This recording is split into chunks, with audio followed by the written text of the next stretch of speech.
గంగులో నా జర్రసేపే అందరికీ అధ్యక్ష నమస్కారం అధ్యక్ష. మీరు నాకు అవకాశం ఇచ్చినందుకు చాలా చాలా ధన్యవాదాలు అధ్యక్ష.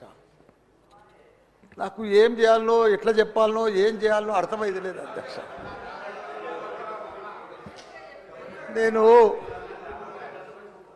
పాలమ్మిన అధ్యక్ష, పువ్వులు అమ్మిన అధ్యక్ష, పెద్ద పెద్ద విద్యా సంస్థలు తెరిచిన అధ్యక్ష. ప్రపంచంలోనే భారతదేశంలోనే పెద్ద విద్యా సంస్థలు తెలంగాణ ఎవరికన్నా ఉన్నాయంటే అవి మల్లారెడ్డికి ఉన్నాయి అధ్యక్ష. కానీ ఇప్పుడు అంతా అయోమయం ఆగం ఉంది అధ్యక్ష. ఎట్లా అంటే నా మేడ్చల్ నియోజకవర్గం అధ్యక్ష, భారతదేశంలోనే ఏకైక నియోజకవర్గం మేడ్చల్. నేను జిల్లా చెప్తలేను అధ్యక్ష, నియోజకవర్గం నాది పెద్దది అధ్యక్ష. 7 మున్సిపాలిటీలు, 3 కార్పొరేషన్లు, 61 గ్రామాలున్న ఏకైక మేడ్చల్ నియోజకవర్గం మల్లారెడ్డి అధ్యక్ష. దాన్ని అతులం కుతులం చేస్తున్నారు అధ్యక్ష. దాన్ని జిహెచ్ఎంసీ అని ఇప్పుడు నా తన 7 మున్సిపాలిటీలు ఉన్నాయి, 3 కార్పొరేషన్లు ఉన్నాయి, 61 గ్రామాలు ఉన్నాయి. అందులో 28 గ్రామాలు తీసి మున్సిపాలిటీలలో కలిపేసారు పక్కకునే గ్రామం. ఆ మున్సిపాలిటీలన్నీ ఇప్పుడు వాళ్ళ పీరియడ్ అయిపోగానే జనవరి 27కు అవి జిహెచ్ఎంసీలో చేస్తారట. నా టైంలో ఒక్కటే పీరియడ్ అయింది వాళ్ళు గెలిచి. నా దగ్గర ఒక్క మేడ్చల్ నియోజకవర్గంలోనే కార్పొరేటర్లు, కౌన్సిలర్లు, మేయర్లు, జిల్లా పరిషత్ చైర్మన్లు, సర్పంచ్లు, ఎంపీటీసీలు, వార్డు మెంబర్లు వీళ్ళందరూ కలిసి ఒక్క మేడ్చల్లో 444 మంది నా తన లీడర్లు ఎదిగిరు అధ్యక్ష.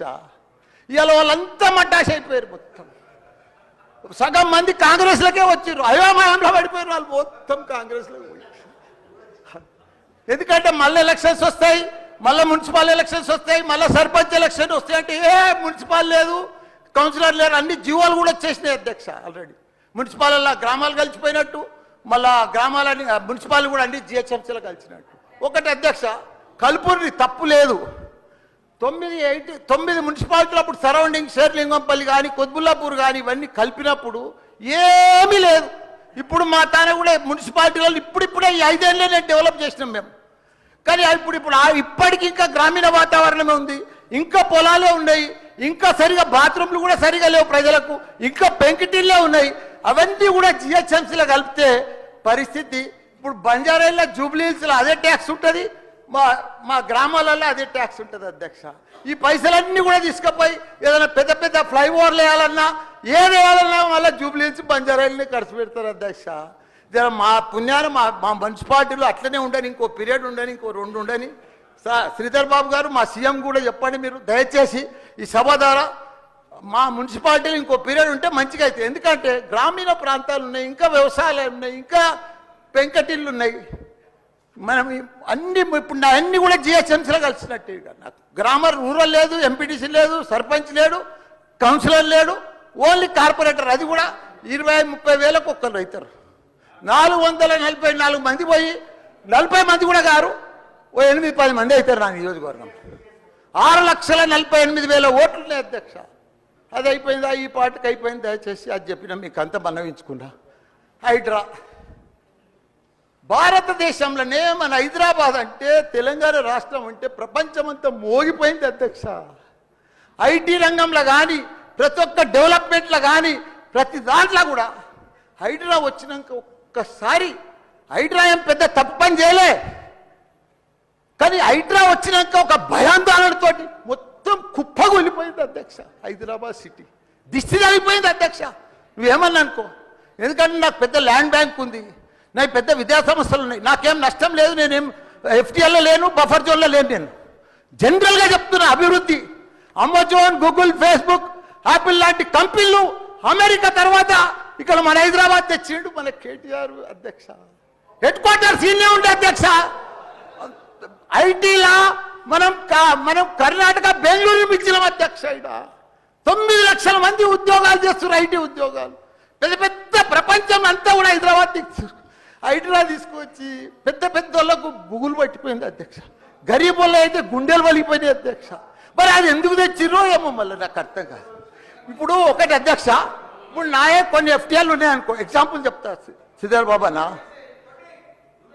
మన ఇంట్లో మన సెల్ ఫోన్లో చూస్తే మన భూమి వన్ జర్సెప్టి ద ఫ్లో ఆగిపోతుంది అన్న, మీకు దండం పెడతా. మీరంతా చాలా మేధావులు. మన ఇంట్లో కూర్చొని కూడా మన పొలం హైడ్రాల్ ఉందా, చెరువు ఎఫ్టీఎల్ ఉందా, బఫర్ జోన్లు ఉందా చూసుకోవచ్చు. అంత టెక్నాలజీ వచ్చింది. గూగుల్లోకి పోతే చూసుకోవచ్చు. చూసి ఎవరెవరికి ఉందో ముందే నోటీసులు ఇచ్చి ఓపికతో అర్జెంట్ ఏముంది, తెల్లారి శుక్రవారం పొద్దుగల్లే పోయి శనివారం పొద్దుగల్లే పోయి కూలగొట్టాలని ఏముంది అధ్యక్ష. నిదానంగా వాళ్ళు కూడా మన తెలంగాణ ప్రజలే.